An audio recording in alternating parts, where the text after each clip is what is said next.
Hello students, a warm welcome to Bilingual Tutorial. Today we are discussing the poem Refugee Blues written by WH Auden. This poem is included in undergraduate textbook Issues That Matter for second semester common course under Mahatma Gandhi University. Let's see who's WH Auden. Winston Hugh Auden, a British-American poet, playwright, and critic. His early poetry was marked by considerable emphasis on social and personal problems. Auden is one of the most versatile and witty modern poets. Besides anthologies, he has written plays, social criticism, travel books, satirical and lyrical poetry. His important works are poems, The Orators, For the Time Being, The Age of Anxiety, and a Baroque Colloques. His first book, Poems, was published in 1930 with help of T.S. Eliot. Just before World War II broke out, Auden immigrated to United States. The historical background of the poem says that it speaks about the condition of Jewish refugees from Nazi Germany in the year just before the Second World War.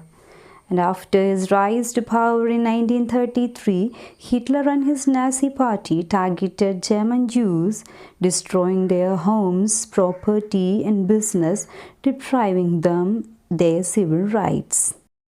Now listen to the poem, I'll recite it for you. Refugee Blues by WH Auden. Say the city has 10 million souls. Some are living in mansion, some are living in halls. Yet there is no place for us, my dear. Yet there is no place for us. Once we had a country and we thought it fair.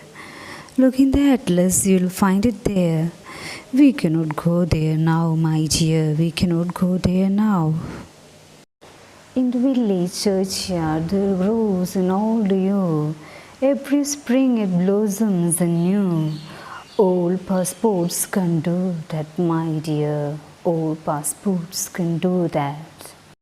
The consul banged the table and said, "If you have got no passport, you are officially dead." But we are still alive, my dear. But we are still alive. Went to a committee. They offered me a chair, asked me politely to return next year. But where shall we go today, my dear? But where shall we go today? Came to a public meeting. The speaker got up and said, "If we let them in, they'll steal our daily bread." He was talking of you and me, my dear. He was talking of you and me. Thought I heard the thunder rumbling in the sky. It was Hitler over Europe saying, "They must die." Oh, we were in his mind, my dear. Oh, we were in his mind. So a poodle in a jacket fastened with a pin. So a door open and a cat let in. But they were in German Jews, my dear, they were in German Jews. Went out the harbour and stood upon the quay. Saw the fish swimming as if they were free. Only 10 feet away, my dear, only 10 feet away. Walked through a wood, saw the birds in tree. They had no politicians and sang their ears. They were in the human race, my dear, they were in the human race. Dreamed I saw a building with 1,000 floors, 1,000 windows and 1,000 doors. Not one of them was ours, my dear, not one of them was ours. Stood on a great plain in the falling snow.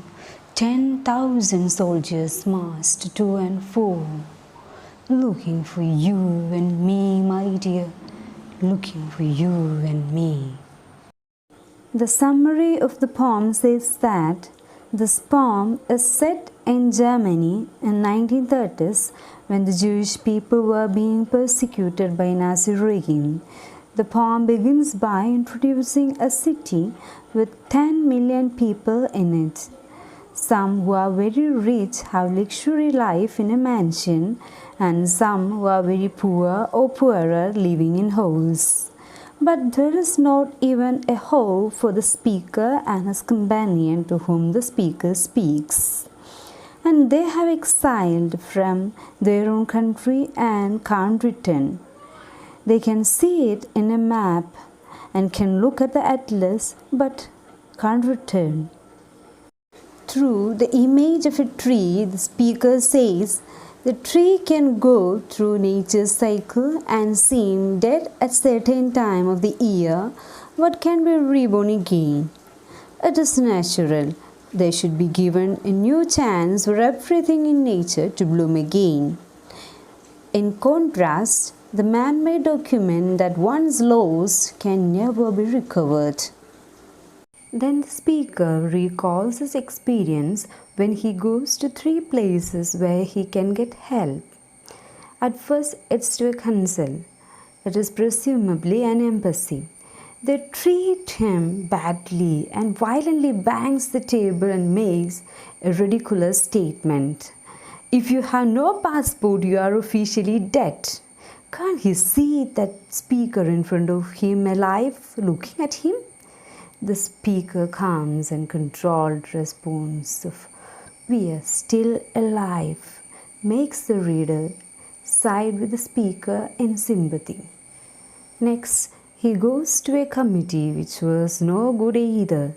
They offered a temporary help of a chair, but telling them to come back next year, and as a way of stating that they should not come back at all.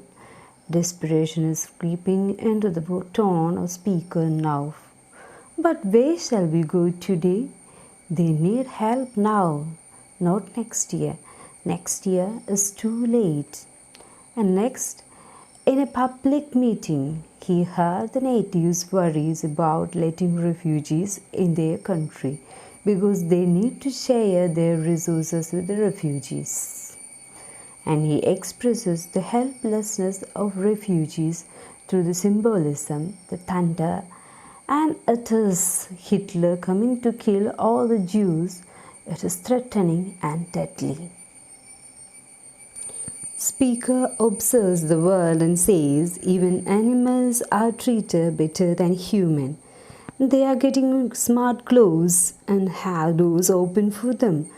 But refugees have had all the doors shut on them. The fish are free because they have no rules, no religion, no politics. Birds are free to sing as happy as they like.